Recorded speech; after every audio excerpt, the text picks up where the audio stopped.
Well, we've got a story here that involves Russia spying the RAF and Winston Churchill, so something that's not really well known at all in history, and for obvious reasons. We've got the medals and the logbooks to a chap called Rex Sanders. So you've got the OBE, you've got DFC, AFC and BAR, incredible Air Force group with the logs, but it's all about this medal and the BAR. Now, he's a vet of World War II and a crack navigator. And Mickey Martin of Dam Busters fame, he actually selects the crews in a kind of Guy Gibson role for this special operation. And Sanders says, instead of nominating someone, I'll nominate myself. So he puts himself forward, and he's in the lead aircraft with a guy called John Crampton, the pilot. So they're actually overseeing the whole mission. And it happens in 1952 in April. And if you see his logbook here, it's a radar reconnaissance, but it doesn't tell you where. The special flight is over Russian airspace. So why do we get into this mess? Why would Winston do this to us?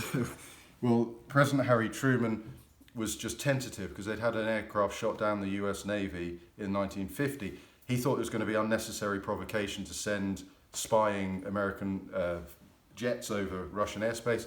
So Winston says, tell you what, we'll do it.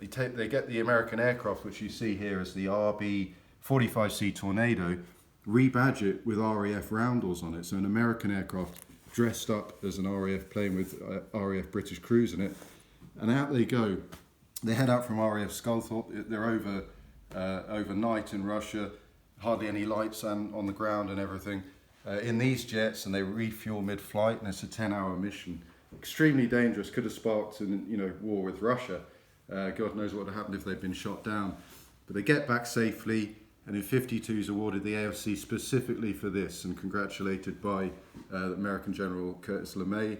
And it's not until a few years later, because it goes quiet, that he gets a phone call. John Crampton says, Rex, it's on again. So in 54, out they head, and this time the Russians are kind of ready for them. They'd seen that these aircraft had gone over airspace, so they're ready. They scramble MiGs, so you've got the special trip again. They scramble MiG fighters.